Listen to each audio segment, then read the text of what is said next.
Morning Monday, yun, no?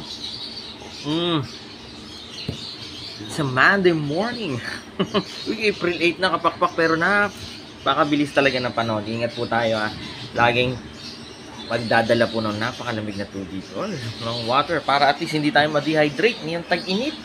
Nalagaan din natin mga ibon natin.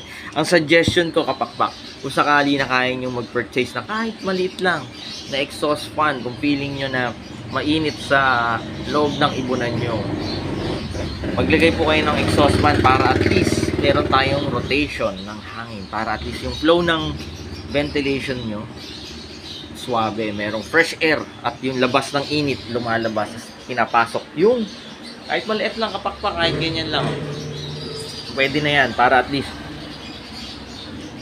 lumalabas yung init. Tapos lagyan nyo lang din ng electric fan, maliit lang, medyo tataas lang ng konti yung kuryente, pero may iwasan yung stroke ng ibon, may iwasan natin yung pagkabugok ng ito kasi sa sobrang init.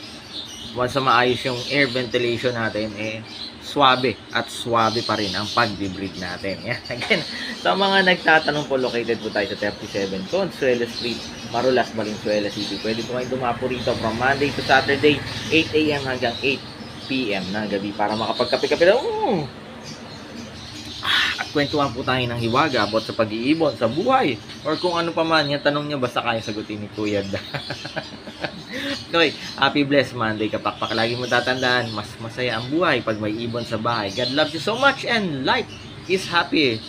Life is happier with pet birds at home. God bless sa lahat. Bye-bye.